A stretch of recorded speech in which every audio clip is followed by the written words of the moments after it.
Hi, this is Anna Imagination with Shifting Perspectives. I am from the Healing Garden. I have experienced a difficult, challenging tech day today. Live and learn.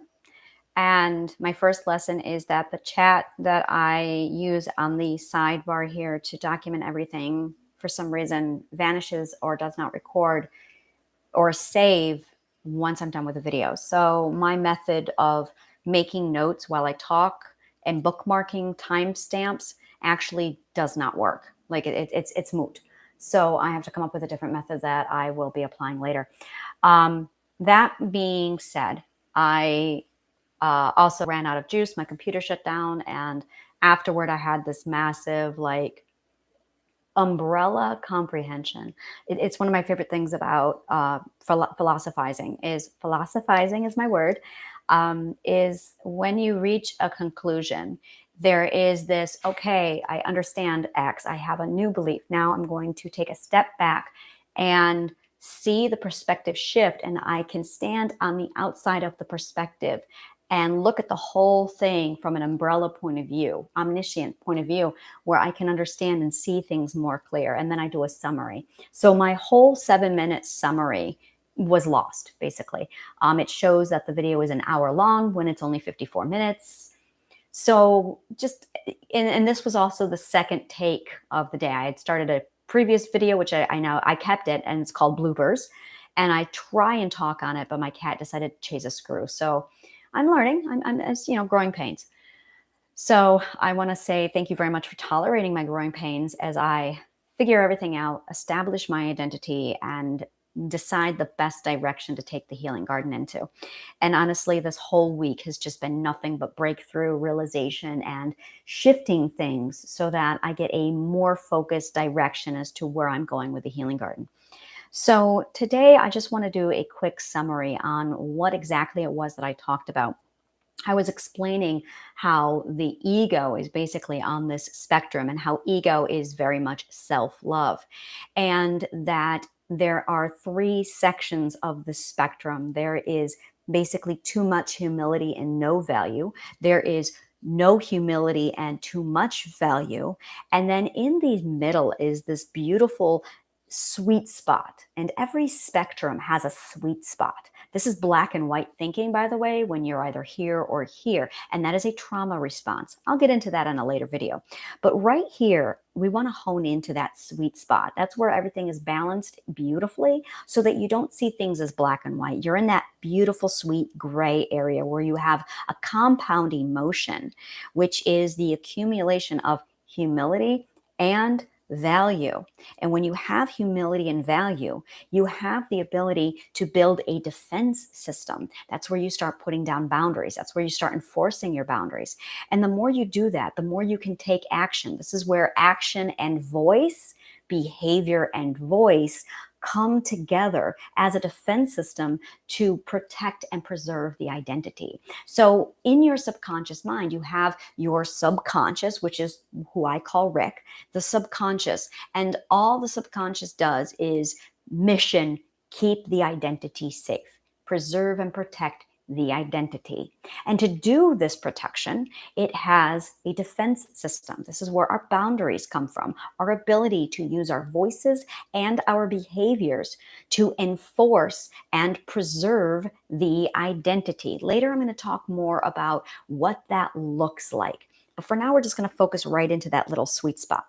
And when you accomplish this successfully, confidence and pride, self-esteem accumulate. And now you have a healthy, beautiful person who knows, has certainty that they can defend themselves, preserve themselves, and ensure their own safety. This is security. When you are insecure, it's because you have fallen over onto one of these or both sides of the spectrum. This is where we fall when our fear system kicks on because our defense system has failed us. Our defense system fails when we fail to use our voices and our behavior to enforce our behavior. When our defense system shuts down, our fear systems kick in. The fear system will go one of two ways or both ways. The first way it can go is too much value and no humility. These people, narcissists, use aggression as a methods to compensate for their lack of confidence. These people over here have too much humility. This is where the empath lives.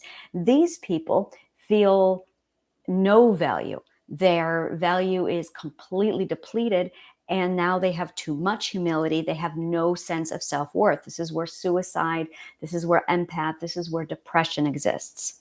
And what ends up happening is these people seek to compensate for their lack of confidence by seeking out somebody who is confident.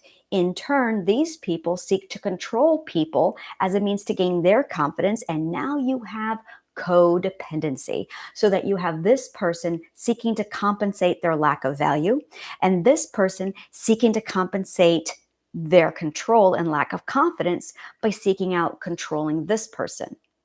Now, there's your codependency. In the middle, in that sweet spot, is your secure attachment style, your secure coping style, your independent, confident, healthy defense system who's looking at these two going, no, thank you. I'm healthy. I don't need that kind of a dance. These people cannot be abused by these people. These people can only abuse these people. So if you are not an abuser abusing these people, if you are not one of these persons, then this is where you fall. These are your only three options. Now, there is another kind of person who toggles both sides, who both feels like they have no value. This is actually borderline personality disorder, by the way, and disorganized attachment style. This is it, is when you're on both sides of the system, where you feel absolutely invaluable and you feel you need to control other people to feel in control. It's when you have the need to control with the complete lack of self-value. If you lack the need to control others, then you are just over here with passive and empath. If you have the need to only control others, now you're a narcissist. But if you are borderline personality disorder, you're both. You have to have the control of other people and you have no sense of self-value. Whereas the narcissist has too much self-value, self-importance. And these two are in a relationship with each other to constantly basically enable each other's mental illness. It's a beautiful, perfect storm, which is the problem. What ideally you want to be is have your fear systems turned off, your defense system turned up, and you sit in that beautiful sweet spot of boundaries, security, using your voice and your actions to enforce your security and safety by saying, this is my boundary. This is a line. Don't do this to me. While over here, you're also doing actions to enforce that and to keep yourself safe. This enforces your confidence, your humility. It brings into your self-value, and it creates this gorgeous concoction of security, allowing you to live without abuse. So that's the sweet spot. That's where you want to get to. In my courses, I explain how, and I walk you through how to go from here to here. So that's it. That's your defense system. And yeah, that's in summation the 7 minutes that I lost on the end of that video. So I wanted to thank you again very much for joining me. Next, the next topic up is digging into humility to really explore and dissect what is going on in our subconscious minds when we are handling humility. So thank you so much for joining me today on Shifting Perspectives. I apologize for all the tech problems and the confusion. I'm still trying to figure this out, and it's coming along very, very beautifully. So thank you so much, and may the kindest of words always find you.